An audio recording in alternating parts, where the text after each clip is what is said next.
Hello, brother Ojugo. I know send an old video I sent to you. Yes, I am sending it. Tell your Pastor Peter to leave me alone. Your Pastor Peter is looking for me. He want to kill me and my children. Tell Peter to stay clear away from me. Otherwise, I go expose Pastor Peter for this week. Everything where Pastor Peter be, I know everything. The way he kill, I know. The way he kill, sacrifice his father, I know. The way they suck people blood, Yankee wife where miscarried 4 times, na Peter, I know. Everything where they happen to Wale, na Peter, I know. Everything where they happen to member in that church, na Pastor Peter. Pastor Peter is people in that church silently initiating children, taking people destiny. Tell Peter to stay clear away from me. Do you hear me? Tell Peter I'm sending all the Igbo people, all the Agbo people, all Peter friends. Peter should stay clear away from me. If Peter not stay clear away from me, now me go expose her for this week. Now me go close that church. Now me gather that church for Pastor Peter Oani. Now me gather that church. Now me go see scatter that church.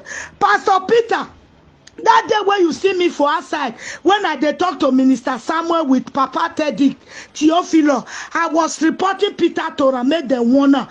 Pastor, they always touch me. The first day when Pastor Peter take 2 hands, rub my shoulder. Now bats, that's the way they fly.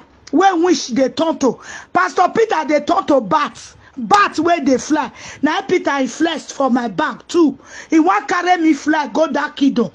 Make it go they use me for evil message. He said because now my spirit and shadow, now they cover people for that church. Anytime I enter that church, now so he might go call say this woman don't still come church. The mission where be one do it not fit do one. That's I enter that church. I don't cover everybody where they that church with my shadow and the angel and spirit where they follow me.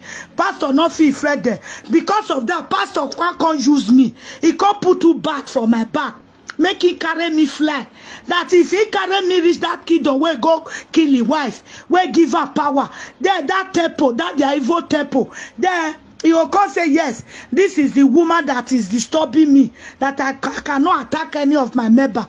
So I want you to put this woman as a member of this temple, so that they use me. I'll come be their evil messenger.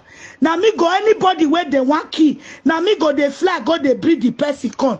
Now Pastor be do me. I got Ojugo. Listen to me carefully. I want you to give this record to Peter to listen. I get family for her. I not fall from heaven. My father was a chief to Oba of Benin before he died. Oba of Benin, Okuto Tebite, Ogidiga, Oba Atokbe, he said my father was a chief there before he late. Now my senior brother that senior me 2 times, he's not the chief. He carry my papa position in that palace now. My senior brother now chief for Oba Palace. My father title before now my senior brother when senior me 2 times now he carry the title now for Oba Palace there. Me I be Oba Pikin. I come from Benin, real typical Benin from Oba family. Now Pastor Peter want try. He want try. If we talk of wish, now we get wish. If you talk of power, now we get power. If we talk of God, serving God, now we tell Peter to stay clear away from me. Number 2, I senior Pastor Peter. I senior her with almost 60, 70 years. Pastor Peter should not try me again. He should leave me and my children alone.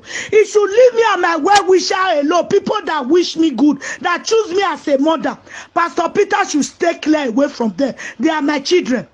If Pastor Peter try any one of them again, they can't tell me, say, see what Pastor Peter do. Now this Vic street, now I go disgrace Pastor Peter. I go hold her, I go disgrace her. I go fight her. Go and mark my wall. You know me now. Ojugo, you know me right from that. Go and want Peter to stay clear away from me. Now me go drive Pastor Peter for this week. I knock my table. Now me go drive that man for this week. I go disgrace her. I go close that church. Make it like carry any of my name, go any other again. It doesn't carry my name now. It don't go summon me for that kid where they give her power away. Pastor Peter power where go use his wife do.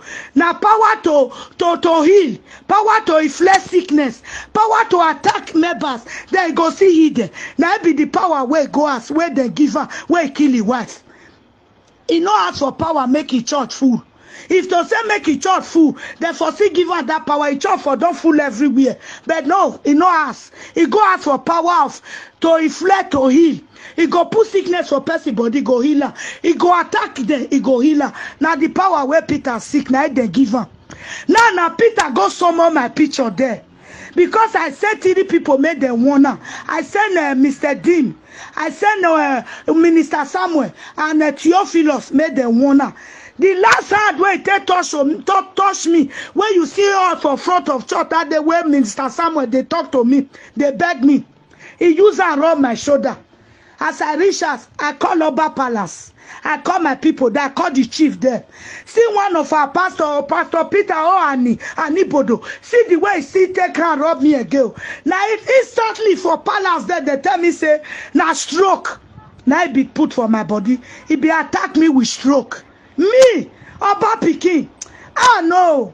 He be attack me with stroke. Stroke. So I return immediately. I return that stroke back to Pastor Peter. I am fine. As you can see, nothing go do me. No man born of a woman. No man that have prick. That bath with water of God. No woman that have toto. When they use water of God, they bath, they eat, they cook. Go fit kill me. Never. Never. Now only God will give me to my mama pa. Now go fit call me when the time reach. That is from 120 to 130. That is the year God give me. Now I go spend for this life before I go. My children too. 120, 130. Tell Peter, I no fit. So one Pastor Peter to stay clear away from me. That stroke where put for my body, that day when you see say they talk to Minister Samuel, I don't return her back to her. He carried my name, go the altar. He said, see this woman. Is the woman that is disturbing me in that church. He is narrating me, want to disgrace me. Please, can you people use this woman for another power? They tell her for that kid, don't know. We don't give 2 power to each person. Now one power where you ask, we don't give you. So this woman, you don't see her. You don't see say waiting follow her. This woman are fire of God. Not if you do one. You not fit kill this woman. You not fit inflict her with disease. You not fit do one. The only thing you fit do where you go get peace for that land where you dey. Go and beg this woman. Go and beg for forgiveness. Because you don't to disturb this woman. Go beg her. If he forgive you, you are free. If you not beg her, this woman, it go scatter your church. Your church go close and you go run for that land of Vic. Now wait till they tell Peter for that altar. Tell her, it not shock you. It not shock you now. How many times they know waiting that they tell Peter for that altar? It not shock you. When I say they look me say me I be ordinary person. Me I be child of God though. God though open my eye. Every time afternoon, God, they open my eye, they see something. It not shock you. It go shock you. Now, wait till they tell Peter, they say, go and beg this woman. If you want peace, you want to live in that land of Vic, go and beg this woman. Because if this woman vex, it go drive you for that land of Vic. All your church go scatter. And I'm ready. I'm going to scatter that church. Mark my word. Since Peter say, now me gather that church for Peter. I be use all my church man to follow Peter. He not give me evangelistic post. But now me choose evangelistic post by myself. I gathered that church for when we were in Manor Church. This Casa Barata, I gathered that church. But now Peter say na me want use for sacrifice. You know how many times don't attack my children? He don't attack Isaac around December time. December time be one let me use cry theater December. That people come they ask me say, Mama nana I te happen na. Mama nana I te happen. I te happen. December something. Now Peter be praying. I return her back to her. Then this June, it be one say attack Nana. It be attack Nana with one long spoon, wood spoon, way long. He come my house because they shock my son to death. With that long spoon where they use for their kingdom. But I beat Peter. That night I beat Peter. That was on the 4th of June. Daybreak night they said TB Joshua died. I beat that Peter that night. I break his leg. I remove his 2 eyeball. His 2 eyeball I remove. I throw away for bush. I throw away Peter for bush. On Sunday on the 6th of June I come church. Now Wale can say he have 2 revolution. You were in the church. If you not there, your wife go there. When Wale say I have 2 revolution, there is a man. They beat here. They remove the 2 eyeball. They throw away 2 eyeball. They beat and they remove the 2 eyeball. Now me beat Peter on the 4th night. On the 4th that day for night, I remove the 2 eyeball.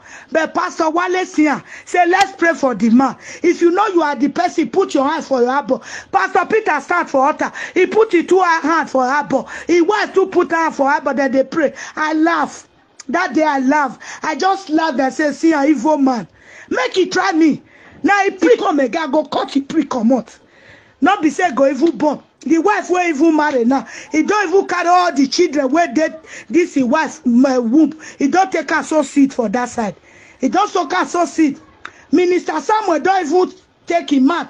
Tell her say, Father, I need the power where they say you get. They say you be a occultive man. They say this sort and iroko tree na so snake fuller. Now me tell her like that. So I want to have that power. Initiate me. Initiate Minister Samuel. So very soon, Minister Samuel will sacrifice his wife for his son. Go and mark my word. He don't initiate her. And they don't relieve Pastor Peter for that side. Now, don't bring man. They won't give her another power post. But tell Peter to stay clear away from me and my family and my loved ones. He know my loved ones now. He know the people who choose me as a mother. Like person like Mama Michael and his children. He should stay clear away from them. Oh. Otherwise, I go expose Peter. Oh. I go expose her. Much way give Mama Michael. The brother and his son will drink that more. They nearly die. Now God save them. So they can't call home. They ask us, they can't tell us which month to not drink. That month was initiated in the kingdom of darkness. To tell Peter to stay clear away. Ojugo, you are free. Peter, if he use you, if he use your wife, if he use your only daughter, no problem. Because now your papa, you are partly Agbo, partly Igbo. Your wife na Igbo. So may God let Peter get hand. May get mind to carry any of you of your family or your children. By that time your eye go clear. Because me, I not relate to Igbo. Some. I not relate to Agbo. Some. I'm a typical Benin from Oba Palace. From kingdom of Oba Palace. Tell Peter he cannot use Benin people. You are free. Your wife is free. Your daughter is free. He can use any Igbo people. Ucheche get 4 boys there. Akudo get children there. Many Igbo people there. So make he use any of them. Mivu Isha people there. Where he love her. Make he use them. Tell Peter to stay clear away from me. Send her this voice record. If you listen, let me share that to her. Okay? Thank you. God, you they send me something, I they see him. Now make me see they send you waiting me they pass through. Exactly where this man talk. This audience video 2017 where this man talk. Now Peter there now. As God take catch this man. Now so God go see catch Peter, go expose him. Peter go sit down, he go confess, he go die.